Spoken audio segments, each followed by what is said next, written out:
What's up mga kaberk? What's up mga kaberk? What's up mga kaberk? What's up mga kaberks? What's up mga kaberks? What's up mga kaberks? What's up mga kaberks? What's up mga kaberk?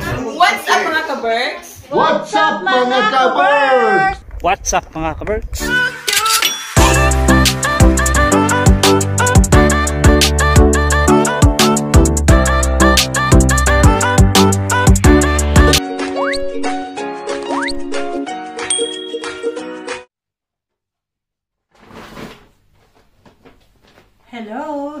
Hello mga kaberks. For today's video, sa tagal nating hinding nag-upload at wala kaming upload dahil sa sobra namin busy sa work. Ngayon ay Friday. Friday ngayon mga kaberks. At ako'y mag-prepare ng lechon belly. Ayan. Napakadami. Ayan. Nagtataka kayo kung bakit? Kasi meron kaming spring party sa aming company. And nagpaluto yung aming HR ng lechon belly.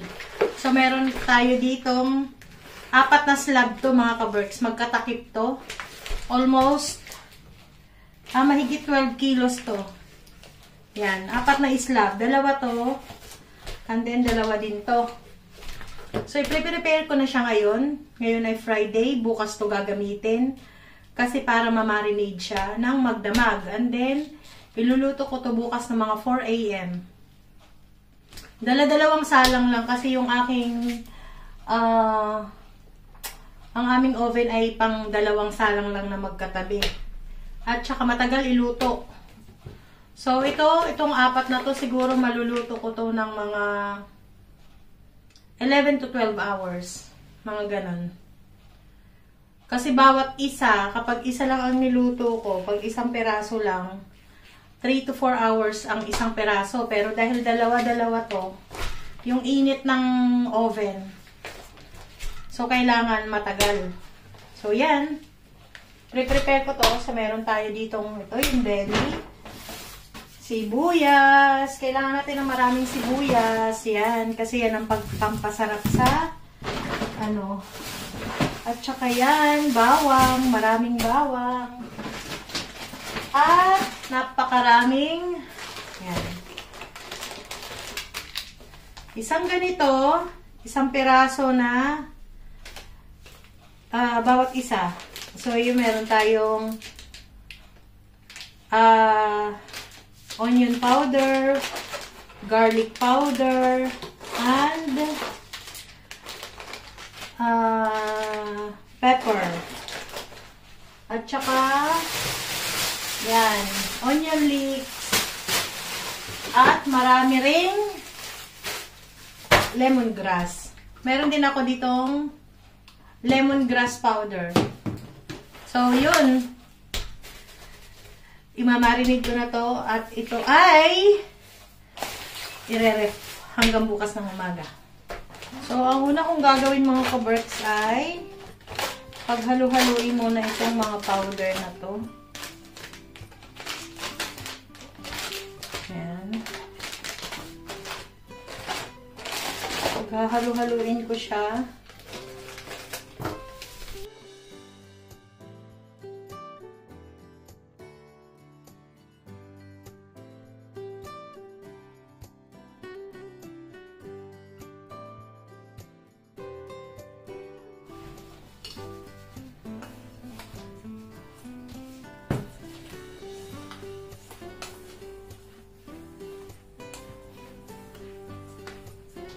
Ayan na siya. Itong ating lemongrass, mamaya ko na ito ilalagay sa doon sa mismong karne. Pero lalagyan ko to konti lang. So, ayan na. And then, hihiwain ko lang yung ating belly. Hatiin ko lang siya sa pinakagitna. Prepare ko muna itong mga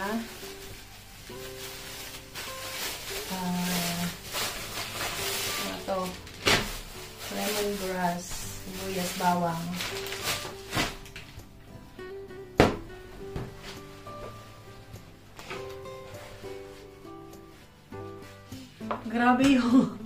Grabe yung ano ng sibuyas, mga kaberks. Ang hapdi ng mata ko, grabe. Ang tapang nung ano niya, yung aroma niya, ayan oh. Hindi pa ako tapos maghiwa. Grabe, ang hapdi na ng mata ko. Matapang tong ano, yung yellow na ano, yung yellow na sibuyas. Ang bango-bango niya. Grabe yung aroma niya. Hindi kagaya nung white na onion, tsaka yung red. Hindi ako napangangapaluha. Ito, grabe. Yung malalaking ganyan. Tingnan nyo, gaano karami iluluto kong lechon, mga kaberks. Yan, no? Isa. Dalawa. Tatlo. Oh. 4 na slab, mga kaberks. So, hahatiin ko na to. Gagawin ko, ibiyakin ko to sa gitna para yung lasa ng spices ay manunuot sa kanyang laman. So, yan. Matagal-tagal to, mga kaberks, na preparation. Hantayin nyo to. So, gagawin ko ay ikakat ko na to, mga kaberks. Kasi i-roll ko yan na pag ganyan, no? Kakat ko siyang pag ganito. Pagaya nito, makapal siya, oh. Makapal siya. Pag nilagyan mo siya ng palaman, konti lang palaman niya, dito lang. So, kailangan kong gawin ito ay hatiin siya sa gitna.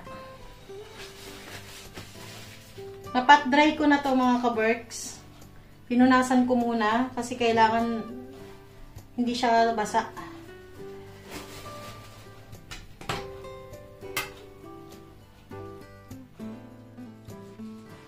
Gamit itong bread knife, ayan. Kailangan mo siyang hatiin na ganyan. Ito ang way ko sa paggawa ng lechon belly, mga kaberks. Disclaimer sa mga magagaling dyan magluto. Yung pinapakita ko sa inyong pagluluto ay yun ay aking paraan.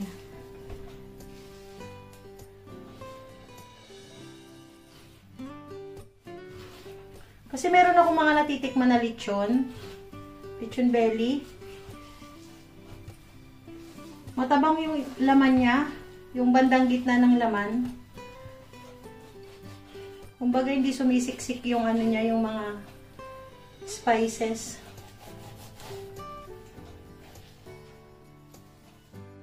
Trabaho nga lang tong trabaho ko na to, ano, mga kaberks. Kung gusto nyong gayahin nyo na lang.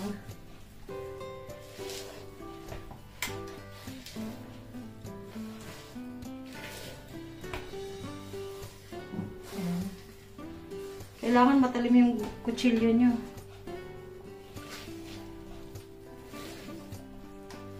Biruin niya, preparation pa lang nito. Nakadalawang oras na ako sa preparation pa lang.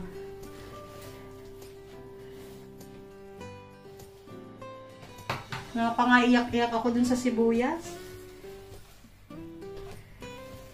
Yan, ganyan ang gagawin ko niyan.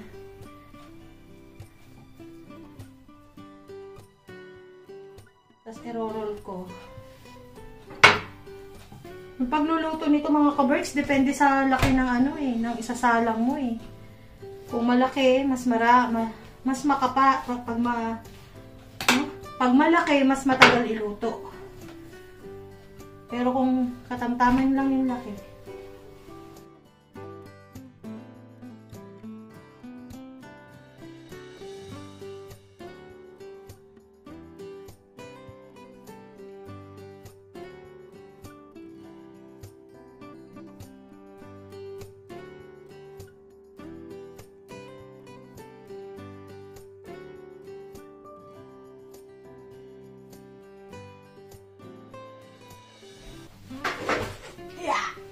Bigat.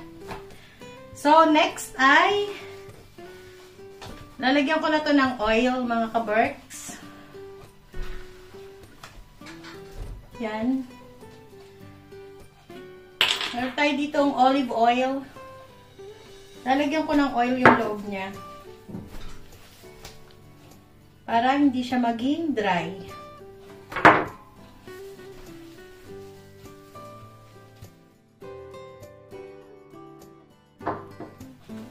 Lahat yan ay lalagyan natin ng oil.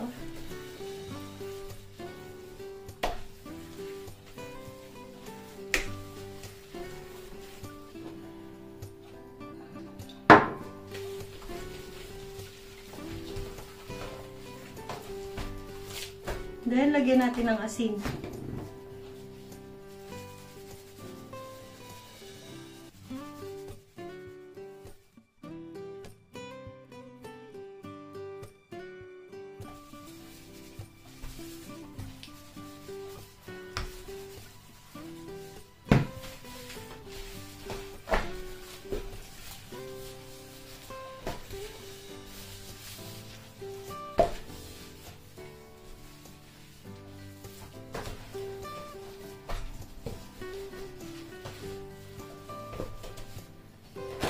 Ito na yung ating ano kanina, yung mga powder.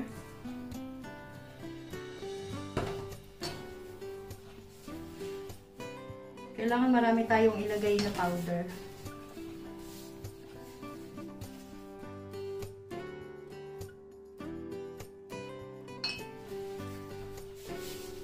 Garlic powder, onion powder, ano pa ba to? Paminta.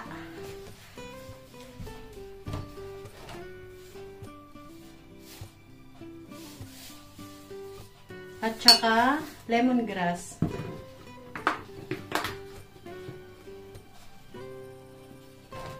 Lemongrass powder.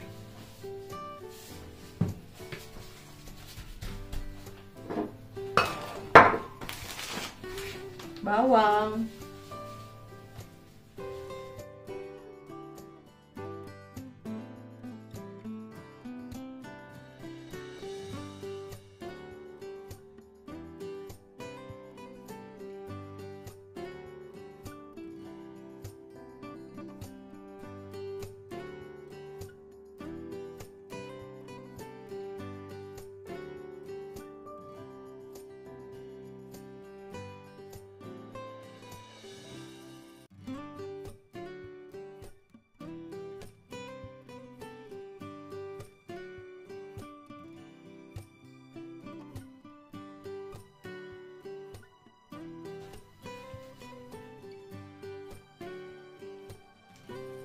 Ang laki nitong isa.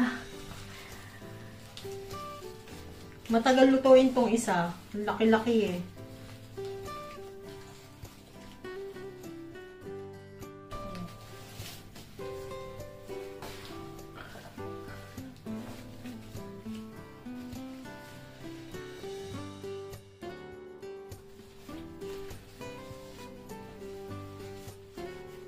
So, yan. Tapos na ako mga ka-Berks. Itatali ko na lang to.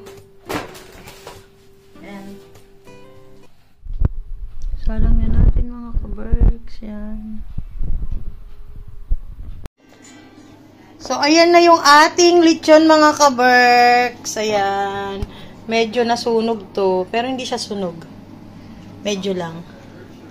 So, ayan. Ayan ang ating dadalhin. Ayan. Nakabihis na ako. Punta kami ng party. Kaya lang tignan mo yung weather natin mga ka-Berks. Tingnan nyo ha. Kayo magugulat. I-snow ulit. Ayan. Ngayong araw na to. Wala nang bato pa naman. Ano? Nalinis na. Ayan. So, aalis na kami.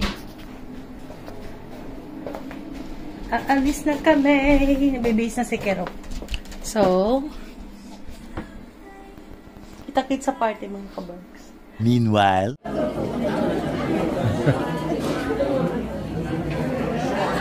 and love be present among us. Thank you for bringing us together in a spirit of unity.